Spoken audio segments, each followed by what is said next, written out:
এখন আপনাদের দেখাবো কিভাবে এক্সেল সফটওয়্যারটা ওপেন করতে পারবেন।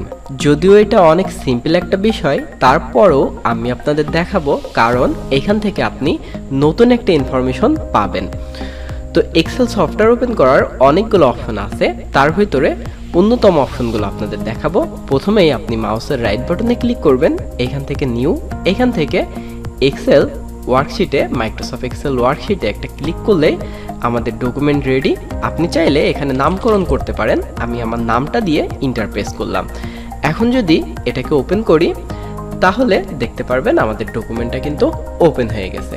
এখন আরেকটা পদ্ধতি দেখাবো, এটা হচ্ছে আপনি এখানে এসে সার্চ করতে পারেন। এক্সেল লিখে সার্চ করলে আমাদের এক্সেলটা কিন্তু চলে আসবে।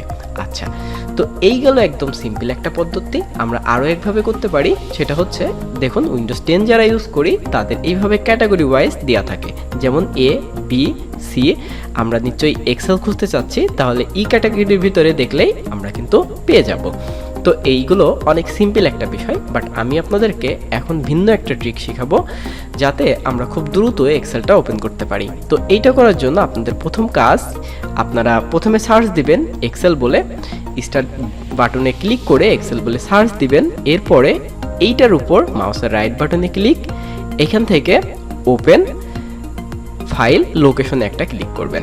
তারপরে দেখতে পারবেন এক্সেল নামে একটা অপশন আপনাদের সামনে চলে আসছে। এখন এইটার উপর রাইট বাটনে ক্লিক করেন, এখান থেকে প্রপার্টিস একটা ক্লিক করেন। ওকে, তো এখন দেখতে পারতেছেন এখানে সিকিউরিটি কি নাম দেওয়া আছে। তো এখন আমরা আমাদের ইচ্ছা মতো একটা কি সেট করব, যাতে আমরা খুব ইজিভাবেই ওই শর্টকাট কমান্ড দিয়ে সফটওয়্যারটা ওপেন করতে পারি। তো সাপোজ আমি এখানে দিলাম কন্ট্রোল অল্টার বাটন চেপে ধরে কন্ট্রোল অল্টার ই দিলাম।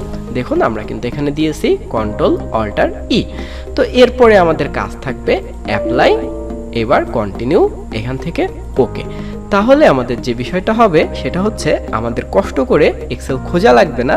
আমরা যদি কিবোর্ড থেকে কন্ট্রোল অল্টার ই বাটন প্রেস করি তাহলেই আমাদের এক্সেল সফটওয়্যারটা কিন্তু খুব ইজিভাবে ওপেন হয়ে যাবে।